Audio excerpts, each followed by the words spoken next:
Enzo's loyalties are going to be divided, as always, I guess, in season 7. Can you talk about maybe like the pros and cons of him aligning with each character as he sees it, either Lily or Damon? Yeah. Yeah.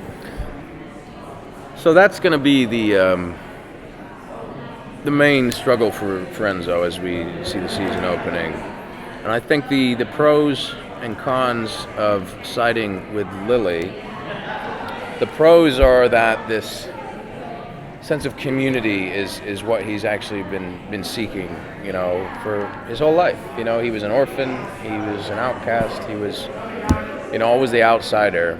And as much as he's kind of reveled in that at times, deep down, he's got no people, And so by choosing the side of Lily, he kind of has a community, and with the heretics and stuff. And I don't know how much he connects with these heretics. I think there's probably something, he probably feels like she has more of a connection with them, and he's still the outsider infiltrating their family. So that's also part of the con of it, is that he may feel like the run of the litter or whatever, And I think an interesting dynamic is going to be explored with that conflict as well.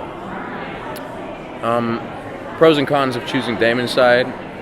The pros are every boy needs his boys, there's only so much with, the Lily and them that he can get, that he's never going to get with Damon, you know what I mean?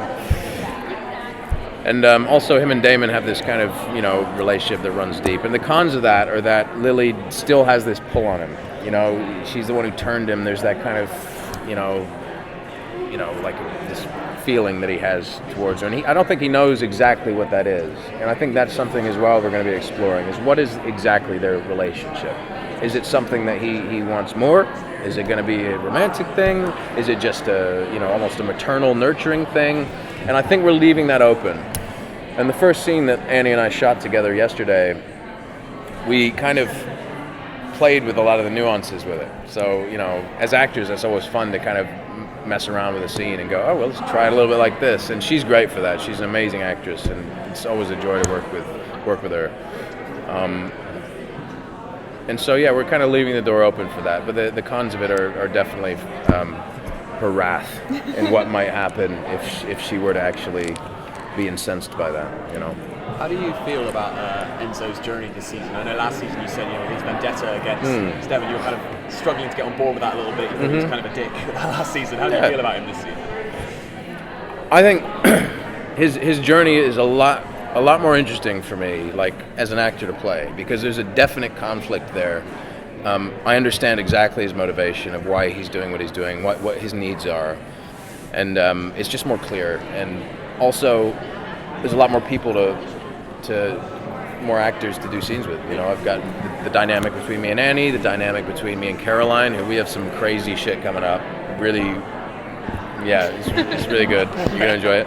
And the dynamic between him and Damon, and they've promised Ian and I that we can work together again more this season. Kept us apart last season because we were too touchy-feely with each other. Wasn't going down well with my wife. She nearly divorced me. Nikki and him nearly what? You should understand. Yeah, well, we decided to all get married, basically. So me, Ian, Nikki, and Nadine are now a couple, a quadruple.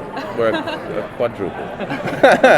No, I love them with all my heart, man. They're such good people, and Nikki is a darling, like genuinely. And her and Nadine are like two peas in a pod. They're so similar, it's like weird. So yeah. Anyway, side note. Is there any chance we'll get more flashbacks into Enzo's past this season that you know of, or are you hoping that there are certain answers or parts of his past that are explored? Yes, I'm really hoping that we can explore what happened, because we talked about the orphanage and him doing that, and then we see him sick with tuberculosis, and I'd like to just connect the dots a little bit.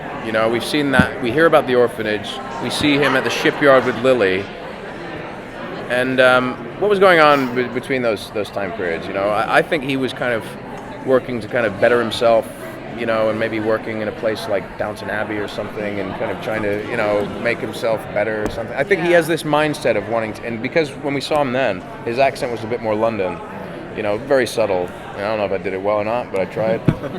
And it was good. Yeah, all right, thanks. Just a really subtle touch. And then basically, I think between that point in the shipyard and when we see him in the prison, he spent a lot of time fine-tuning this character, you know?